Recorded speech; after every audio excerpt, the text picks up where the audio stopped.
جو فالج ہوا تھا دماغ میں اس کا ایک حصہ ڈیمیج ہوا، اور یہ دماغ کا وہ حصہ تھا جو انسان کے اس ایکشن کا آرڈر دیتا تھا کہ انسان حلق سے نوالا اتار لے۔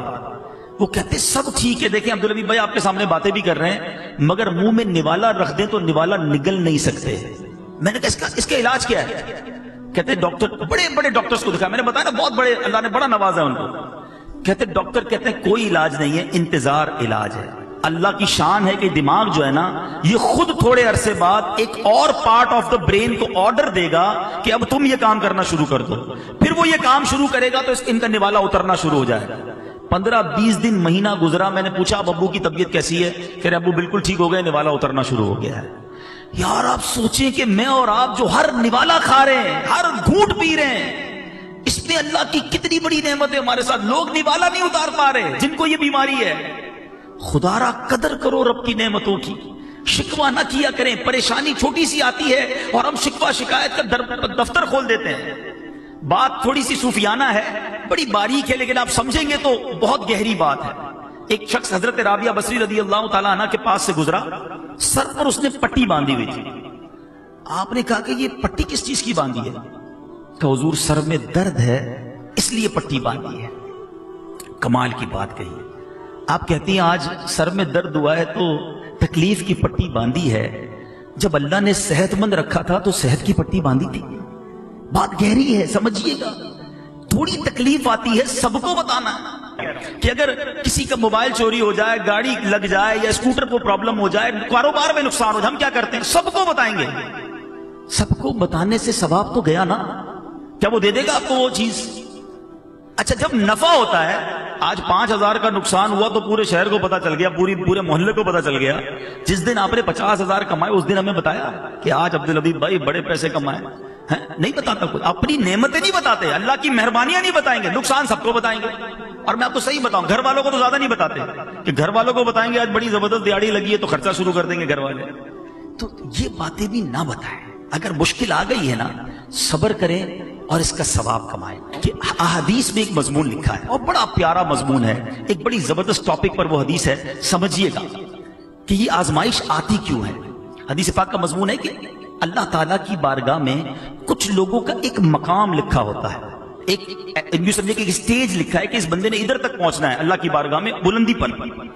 وہ بندہ نماز روزے عبادت کے ذریعے اس بلندی تک نہیں پہنچ پا رہا ہوتا، ٹھیک ہے؟ اللہ تعالیٰ اس بندے پر آزمائش بھیجتا ہے، وہ صبر کرتا ہے، اللہ اسے وہ مقام عطا فرما دیتا ہے۔ اس کا مطلب یہ ہوا کہ مجھ پر بیماری، پریشانی یا پرابلم آئی اس لیے کہ اگر میں صبر کر لوں تو میرا مرتبہ بلند ہو جائے، مگر بے صبری کر کے، ناشکری کر کے ہم اپنا وہ مرتبہ جو ملنے والا تھا وہ بھی ضائع کر دیتے ہیں، اور مشکل پر جو صبر پر ثواب ملنا تھا وہ بھی ضائع کر دیتے ہیں۔ آج میں اللہ کے ایک نبی کا واقعہ آپ کو سنانا چاہتا ہوں۔ یہ وہ نبی ہیں جن کے ساتھ ایسا امتحان لیا گیا کہ one of the amazing story ہے۔ آپ حضرت یونس علیہ السلام ہیں اور آپ کا معاملہ یہ تھا، آپ کی قوم بت پرستی کرتی تھی۔ قرآن میں آپ کے واقعے کو بیان کرنے کے لیے پوری سورہ یونس موجود ہے، اور آپ نے اپنی قوم کو ڈرایا بت پرستی نہ کرو، شرک نہ کرو، اللہ کی نافرمانی نہ کرو ورنہ سخت عذاب آئے گا۔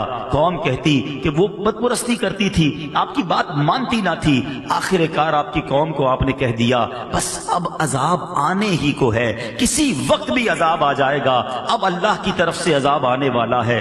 قوم نے کہا، پلاننگ کی، حضرت یونس پر نظر رکھو، اگر یہ ہمارے شہر میں ہیں تو عذاب نہیں آئے گا، جس دن یہ شہر سے نکل جائیں سمجھ لو عذاب آنے والا ہے۔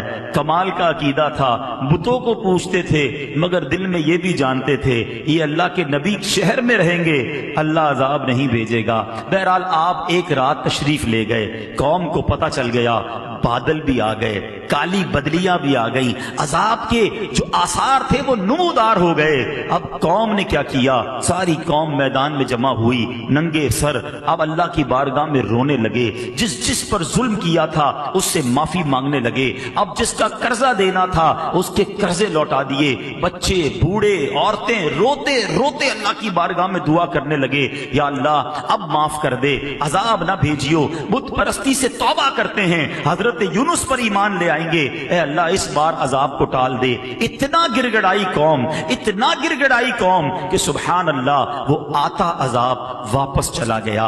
ادھر حضرت یونس علیہ السلام باہر شہر سے یہ سوچ کر چلے گئے تھے کہ جب میں واپس آؤں گا اس قوم نے تباہ ہو جانا ہے، مگر جب آپ واپس آئے تو کوئی عذاب نہیں آیا تھا. Every thing is okay. تو لوگوں نے کہا حضور اپنی قوم کی طرف جائیے. کہا میں کیسے جاؤں؟ میں اگر قوم کی طرف جاؤں گا تو قوم مجھے جھوٹا کہے گی. اچھا ان کو یہ نہیں پتا تھا کہ قوم نے توبہ کر لی ہے اور حضرت یونس پر ایمان لانے کی نیت بھی کر لی ہے. ادھر حضرت یونس سمجھ رہے ہیں کہ میں اگر شہر میں چلا گیا تو انہوں نے تو مجھے قتل کر دینا ہے کہ تم جھوٹے ہو، تم نے کہا تھا اللہ کا عذاب آئے گا، عذاب آیا نہیں کیونکہ آپ کو یہ حکم مل چکا تھا کہ عذاب آ رہا ہے. اب آپ اسی جس کو کہیں کہ کیفیت میں اس شہر میں داخل ہونے کی بجائے آپ باہر گئے، کشتی میں سوار ہوئے اور اس شہر سے باہر کہیں جانے کے لیے روانہ ہو گئے. ایک اور آزمائش، وطن تو چھوٹ گیا، اب کشتی بیچ سمندر میں جا کر رک گئی. اب اس زمانے کی قوم کا ایک اصول تھا کہ جو بھاگا ہوا غلام ہوتا تھا نا، وہ جب کشتی کہیں رک جائے تو سمجھ لو اس کشتی میں کوئی بھاگا ہوا غلام ہے. اب انہوں نے کہا کون ہے؟ تو ایک قرآن دازی ڈالی گئی اور اس قرآن دازی میں حضرت یونسی کا نام نکل آیا. بھری کشتی سے بیچ سمندر میں آپ کو انہوں نے دریا میں سمندر میں ڈال دیا. There is no life jacket on that time. کوئی لائف جیکٹ نہیں تھا، آپ کو سمندر میں ڈال دیا، کشتی آگے چلی گئی. اللہ کے نبی ہیں. آزمائش دیکھو. اب جب سمندر میں ڈوبنے لگے تو ایک بڑی سی مچھلی آئی اور حضرت یونس علیہ السلام کو اس نے نگل لیا.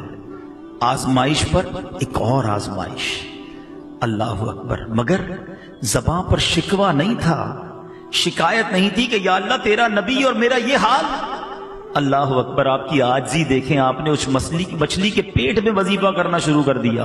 اور یہ کون سا وظیفہ تھا؟ لا الہ الا انت سبحانک انی کنت من الظالمین. جو آیت کریمہ ہم پڑھتے ہیں نا، یہ کہاں سے ملی ہے؟ یہ حضرت یونس علیہ السلام نے مچھلی کے پیٹ میں اس کا ورد کرنا شروع کر دیا. ایک عاجزی کا انداز تھا، ایک گر گڑانے کا انداز تھا، ایک توبہ کا انداز تھا. آپ پڑھتے رہے، مچھلی کے پیٹ میں رہے، کئی دن مچھلی کے پیٹ میں رہے. اس مچھلی نے آ کر کنارے پر آپ کو اگل دیا. اب جب آپ کنارے پر آئے، کمزور ہو چکے تھے، جلد بھی آپ کی بالکل نرم ہو چکی تھی، کھڑے ہونے کی بھی ہمت نہ تھی. اللہ کی شان دیکھیں، اللہ نے وہاں ایک کدو کی جو بیل تھی، ایک چھوٹا سا پودا آپ کے قریب اگ گیا، اسی سے آپ کو خوراک ملی، انرجی ملی، صحت ملی. اور کچھ دنوں کے بعد جب اپنے شہر آپ واپس آئے تو لوگوں نے آپ کو بڑی عزت کے ساتھ ویلکم کیا، آپ پر ایمان لائے اور ہنسی خوشی وہ زندگی گزارنے لگے. میرے میٹھے اسلامی بھائیوں، یہ واقعہ میں نے کسی سٹوری بک سے نہیں سنایا، یہ واقعہ میں نے آپ کو کسی ناول سے نہیں سنایا. یہ واقعہ قرآن مجید فرقان حمید میں اللہ تبارک و تعالی نے بیان کیا. مگر بدقسمتی یہی ہے کہ ہم جو ہے قرآن کو پڑھتے نہیں ہیں. چنانچہ سورہ یونس کی اگر آپ تلاوت کریں 11 پارے میں یہ سورہ ہے، 97 98 99 آیت میں یہ واقعہ بڑی پیار سے بڑی تفصیل سے موجود ہے. اور اگر اس کی تفسیر پڑھیں گے تو مزید اس کے بارے میں معلوم ہوگا. میں نے یہ واقعہ آج کیوں بیان کیا؟ There are 2 reason. پہلا ریزن تو یہ ہے کہ قرآن سے محبت بڑھے، لوگ تلاوت قرآن کریں، سمجھیں کہ اللہ نے کیسے کیسے واقعات. آج اپنے بچوں کو بٹھا کر لوگ پتہ نہیں سنڈریلا اور امبریلا کی سٹوریاں سنا رہے ہوتے ہیں. ارے بچوں کو قرآن کے واقعات سناؤ، بچوں کو نبیوں کی باتیں بتاؤ، بچوں کو بتاؤ کہ دنیا میں پہلی قوموں کے ساتھ کیا ہوا. اور سبحان اللہ، یہ جو پچھلی قوموں کی باتیں قرآن میں ہوئی ہے نا، 100 سے زیادہ واقعات ہیں قرآن میں. آپ یقین کریں ایسے ایسے واقعات ہیں کبھی کبھی عقل حیران ہو جاتی ہے کہ پچھلی قوموں کے ساتھ کیا کچھ ہوا. اور دوسری بات، پچھلی قوموں پر جو عذاب نازل ہوئے اس کو بیان کرنے کا قرآن میں ایک مقصد علماء نے یہ بھی بیان کیا تھا کہ تم ایسا نہ کرنا، تم یہ غلطی نہ کرنا. دیکھو پچھلی قوموں میں کسی نے معاذ اللہ بدکاری کی، عذاب آ گیا، جھوٹ بولا، عذاب آ گیا، ناپ تول میں کمی کی، عذاب آ گیا، بچوں کے ساتھ برے فعل کیے، عذاب آ گیا، بت پرستی کی، عذاب آ گیا. ایسے ایسے عذابات ذکر کیے گئے کہ دیکھو تم یہ نہ کرنا. مگر آج ہم قرآن پڑھتے ہی نہیں ہیں تو سمجھیں گے کیسے کہ کیا کیا نہیں کرنا ہے. بدقسمتی سے اگر آپ یقین کریں، تھورلی دیکھیں نا، تو پچھلی قوموں نے جو ایک ایک گناہ کیا، ایک ایک غلطی کی اور عذاب آ گیا نا، آج ہمارے اندر وہ ساری غلطیاں نظر آ رہی ہیں. یہ تو یقین کریں ہم نبی پاک کے امتی ہیں، یہ سرکار علیہ الصلوۃ والسلام کا کرم ہے کہ ہم پر اس طرح آسمانی عذاب نازل نہیں ہو رہا. لیکن دیر از اے ڈے، ایک دن تو ہے نا جس دن جواب دینا ہے. پھر ایک دن تم سے ہر نعمت کے بارے میں سوال ہوگا. ادھر کیسے جواب دیں گے کہ قرآن میں بتایا تھا جھوٹ نہ بولنا، قوم عذاب میں گرفتار ہو گئی. قرآن میں بتایا تھا ناپ تول میں کمی نہ کرنا، میں نے اپنا عذاب ان پر بھیج دیا. قرآن میں بتایا تھا بدکاری نہ کرنا، اس قوم پر میں نے اپنا عذاب نازل کیا. پڑھتے تو جواب دیں گے نا. تو پلیز یوں نہ کرو. حدیث پاک کا مضمون ہے وہ دل ویران ہے جس میں کچھ قرآن نہیں ہے. قرآن سے دوستی کیجیے، قرآن کو تھام لیجیے، قرآن پر عمل کیجیے. یقین کریں لائف بہترین ہو جائے گی. ایٹ لیسٹ یہ سیٹسفیکیشن تو ہوگی یار میں نے پورا قرآن پڑھا ہوا ہے، اس کا ترجمہ پڑھا ہوا ہے، اس کی تفسیر پڑھی ہوئی ہے، میں مسلمان ہوں، میرے رب نے کیا فرمایا یہ مجھے معلوم ہے. یہ سیٹسفیکیشن تو لاؤ اپنے دل میں. یہ بھی نہیں ہے. ایسی کیسی زندگی ہے کہ ہم اس طرح قرآن سے دور زندگی گزار رہے ہیں مسلمان ہوتے ہوئے. آج اتنا سوشل میڈیا میں انوالومنٹ ہے ہمارا، موبائل سب کے پاس ہیں، بلکہ اب تو موبائل میں یہ سافٹ ویئر بھی آ گئے ہیں کہ موبائل خود بتاتا ہے کہ آج آپ نے کتنے گھنٹے کس سافٹ ویئر پر گزارے ہیں. کبھی دیکھیے گا کہ ایک دن میں سینکڑوں بار، ہنڈریڈز آف ٹائم ہم موبائل دیکھتے بھی ہیں اور کئی سافٹ ویئر 100 بار آن کرتے ہیں. اتنے سارے سافٹ ویئر ہیں ڈیلی آن لائن.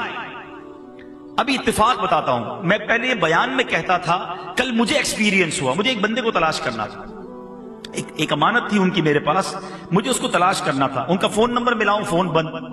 دوسرا نمبر ملایا، وہ بند. میں نے کہا یار امانت لوٹانی کیسے لوٹاؤں. میں نے اس بندے کو سرچ کیا فیس بک کے اوپر، اس کا پیج مل گیا، تصویر میں نے دیکھا بندہ یہی ہے. لیکن میں دیکھتا رہا 1 سال ہو گیا وہ بندہ آن لائن نہیں ہوا ہے. 2000 جنوری 19 سے لے کر اب تک وہ آن لائن نہیں ہوا. میں نے کہا یار یہ کیسے ہو سکتا ہے، آج کل تو روز ہی لوگ آن لائن ہو رہے ہوتے ہیں. میں نے اس کی اباؤٹ کو کلک کیا تو اس کی فیملی کے لوگوں کا نام آ گیا. اس کے بیٹے کا نمبر آیا، میں نے بیٹے کے پیج پہ کلک کیا. میں نے اس کے بیٹے کو میسج کیا کہ مجھ سے بات کریں، مجھے آپ سے کام ہے. اس کے بیٹے کا مجھے فون آیا کہ آپ نے مجھے میسج کیا ہے. میں نے کہا جی. میں نے کہا آپ کے ابو سے بات کرنی ہے. کہہ رہے ابو کا انتقال ہو گیا. کتنا ٹائم ہوا؟ بولا 1 سال ہو گیا. میں یقین کرے یہ بات بیان میں کرتا تھا، آج میرے ساتھ یہ بات پروف ہوئی کہ میں اور آپ مر جائیں گے، سافٹ ویئر آف لائن ہو جائیں گے. لوگ سوچیں گے 6 دن ہو گئے آن لائن نہیں ہوا، بندہ کدھر گیا؟ پتا چلا قبر میں چلا گیا ہے. جب میں اور آپ قبر میں جائیں گے نا، each and every software become offline. مگر جس کے دل میں قرآن ہوگا، قرآن قبر میں بھی آن لائن ہو جائے گا. آج قرآن آف لائن رکھا ہے میں نے اور آپ نے. اکثر لوگوں نے نہیں پڑھتے قرآن، ایک مہینہ گزر جاتا ہے، پورا سال گزر جاتا ہے قرآن نہیں پڑھتے. آف لائن ہے قرآن، سارے سافٹ ویئر آن لائن ہے. ارے اسے آن لائن کرو جو قبر میں بھی آن لائن رہے گا، نور کا کام دے گا، شفاعت کا کام دے گا. احادیث کا مضمون ہے کہ سورہ ملک پڑھنے والا روزانہ قبر میں عذاب کے فرشتے آئیں گے، وہ اس کے آگے روک بن جائے گا، وہ اس کی شفاعت کرے گی. مگر نہیں پڑھتے. خدا را میرے میٹھے اسلامی بھائیو، قرآن کے بغیر مسلمان کیسا ہے؟ کم از کم روز کچھ تو قرآن پڑھیں. اور سبحان اللہ، اللہ سلامت رکھے میرے پیر و مرشد کو. دعوت اسلامی والوں نے کیا شاندار نظام دیا. ایٹ لیسٹ کم از کم روزانہ 3 قرآن پاک کی آیتیں ترجمہ اور تفسیر کے ساتھ پڑھ لیں. یہ مدنی انعام امیر اہل سنت نے دے دیا. 3 آیتوں کا ٹائم نہیں ہے یار. پورے قرآن میں سے روز کی 3 آیتیں پڑھیں گے تو تھوڑا تھوڑا تھوڑا کر کے کہیں تو پہنچ جائیں گے. اچھا، پھر اس کے لیے آج کی آسان اردو زبان میں شاندار تفسیر قرآن دعوت اسلامی نے ہمیں دے دی. تفسیر قرآن صراط الجنان، ویری ایزی اردو. اچھا، پھر 10 جلدوں میں ہے، اس کی اپلیکیشن بنا دی. نہیں خرید سکتے بھائی، اپلیکیشن فری میں ڈاؤن لوڈ کر لو، روز اسی سے تھوڑا تھوڑا پڑھ لو.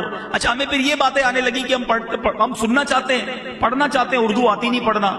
ہمارے پاس دوسرے ملکوں سے میسج آنے لگے تو پھر الحمدللہ اس کی آڈیو ریکارڈنگ کرانا شروع کر دی. اور آج اللہ کی رحمت سے بہت ساری صورتیں تفسیر قرآن آڈیو میں موجود ہے، اس کی کلپس وائرل ہونا شروع ہو گئے. پھر بھی ہم قرآن سے دور ہیں. انڈرسٹینڈ کریں پلیز. آج نیت کر کے جاؤ. بے شک یہ شادی کی محفل ہے، مگر کاش یہ میری اور آپ کی زندگی کا ایک ٹرننگ پوائنٹ بن جائے کہ from the now on word, آج سے لے کر آگے زندگی تک میں روز قرآن پڑھوں گا. ارے یار، ایسا دن کیسا کہ آج پورے دن میں قرآن کو آنکھوں نے دیکھا نہیں، کانوں نے قرآن سنا نہیں، زبان نے کچھ قرآن پڑھا نہیں. نیت کرو میں سوؤں گا نہیں جب تک میری آنکھیں کچھ قرآن نہ دیکھ لیں، میری زبان کچھ قرآن نہ پڑھ لے، میرے کان کچھ قرآن سن نہ لے۔ اور اب دوسری بات جو اس واقعے سے سننی ہے، اور اس کے بعد میں اپنے بیان کو ختم کروں گا، کہ حضرت یونس علیہ السلام کے اس واقعے سے سیکھنا کیا ملا؟ صبر۔ کیسا صبر تھا!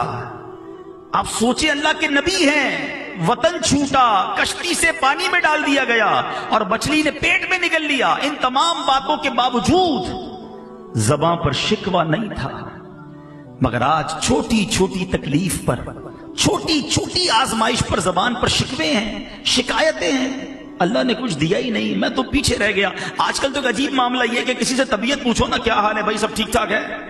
اب اس کے بعد بندہ خود ہی شرمندہ ہو رہا تھا، نہ ہی پوچھتا تو اچھا تھا۔ ارے بھائی کچھ بھی ٹھیک نہیں ہے، اتنی شکایتیں، اتنے شکوے، طبیعت بھی صحیح نہیں ہے، کاروبار بھی ڈاؤن ہے، مارکیٹ بھی ڈاؤن ہے، فیملی میں بھی پریشانی ہے۔ مجھے بتاؤ، آپ نے کسی کو یہ ساری باتیں بتائیں، کیا وہ حل کر دے گا؟ آپ کا کاروبار ٹھیک کر دے گا، چیک بنا دے گا، لو بھائی 2 ملین روپے، کاروبار اچھا کر لو؟ صحت اچھی نہیں ہے، کیا وہ ڈاکٹر ہے جو فوری طور پہ آپ کا علاج کر؟ کچھ بھی نہیں کرے گا وہ۔ آپ کا ثواب چلا گیا، جو صبر کا ثواب تھا نا، وہ آپ نے ضائع کر دیا۔ انفارچونیٹلی قرآن سے ہم بہت دور ہو گئے۔ اس بات کو یوں سمجھیے کہ ایک بوڑھی خاتون ایک گاؤں میں رہتی تھی، اور اس کا بچہ باہر بیرون ملک کمانے کے لیے گیا۔ ماں بیمار تھی، غریب تھی، علاج کے پیسے بھی نہیں تھے، کھانے پینے کے پیسے بھی نہیں تھے۔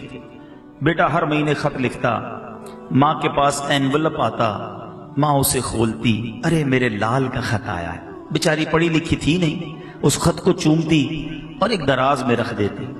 اگلے مہینے پھر خط آتا، پھر ماں چومتی، میرے لال کا خط آیا ہے، آنکھوں سے لگاتی، پھر اس دراز میں رکھ دیتی۔ ہر مہینے خط ریسیو ہوتا رہا، ہر مہینے دراز میں جاتا رہا۔ ماں کے پاس ماں بیماری بڑھتی گئی، پیسے تھے نہیں، نہ دوائی لے سکی، نہ پراپر خوراک لے سکی۔ اسی بیماری میں ماں کا انتقال ہو گیا۔ جب کفن دفن کرنے لوگ آئے، گھر کی صفائی ہوئی، ایک دراز کھولی گئی، بہت سارے لیٹر نکلے، اور ہر لفافے میں پے آرڈر تھا، منی آرڈر تھا۔ بیٹا ہر مہینے ماں کو رقم بیچتا رہا، مگر ماں پڑھی لکھی تھی نہیں، وہ چوم کر اس خط کو تو رکھتی رہی۔ ہزاروں لاکھوں روپے آ چکے تھے، اسے کیش کروا لیتی، علاج بھی ہو جاتا، خوراک بھی مل جاتی، گھر بھی بن جاتا۔ بیٹا ہر مہینے ماں کو بیچتا رہا، مگر بے پڑی ماں سمجھ ہی نہ سکی کہ یہ خط ہے یا میرے لیے پیسے ہیں۔ سچ بتاؤ، قرآن کو ہم نے کیا کیا ہوا ہے؟ چومتے ہیں، آنکھوں سے لگاتے ہیں، ہر نئے گھر میں قرآن رکھتے ہیں، ہر نئی دکان میں قرآن رکھتے ہیں۔ اس میں کیا کیا خزانہ ہمارے لیے موجود ہے، اس میں کون کون سی نعمت چھپی ہوئی ہے، ہم میں سے کس کو پتا ہے؟ پڑھنے کا ٹائم ہی نہیں ہے، اگر پڑھیں گے نہیں تو اس کی برکتیں کیسے حاصل کریں گے؟ تو حضرت یونس علیہ السلام کا جو میں نے آپ کو قرآنی واقعہ سنایا، یہ میسج دیتا ہے کہ آزمائشیں آئیں گی، پریشانیاں آئیں گی زندگی میں، صبر کرنا، آزمائش پر صبر کرنا، اللہ کی ہر فیصلے پر شکر کرنا، جو دیا اس پر اللہ کا شکر ادا کرتے رہنا۔ قرآن میں رب نے وعدہ فرمایا ہے، تم میرا شکر ادا کرو، میں تمہیں اور عطا فرماؤں گا۔ آپ شکر تو کریں، جو بھی دیا اس پر شکر کریں۔ جو میں نے کہا نا کہ ہم جتنے بھی لوگ بیٹھے ہیں، ہم سے زیادہ پریشان ہیں لوگ، مصیبت میں ہیں۔ ایک بزرگ کے بارے میں آتا ہے، کہیں روڈ پہ جا رہے تھے، پیر میں جوتے نہیں تھے، کہا یا اللہ جوتے ہی نہیں دیے مجھے۔ تھوڑی دیر ہوئی تو برابر سے ایک بندہ نکلا جس کے پیر ہی نہیں تھے، کہا یا اللہ معاف کر دے، مالک پیر تو دیے، تیری مہربانی۔ جب بھی یہ احساس ہونا کہ میں کچھ لوگوں سے پیچھے رہ گیا ہوں، میرے پاس کم ہیں چیزیں، اپنے سے کمتر کو دیکھ لینا، زبان سے شکر نکلے گا۔ نبی پاک علیہ الصلوۃ والسلام کا فرمانے عالی شان ہے، قیامت کے روز اللہ کریم کے عرش کے سوا کوئی سایہ نہ ہوگا۔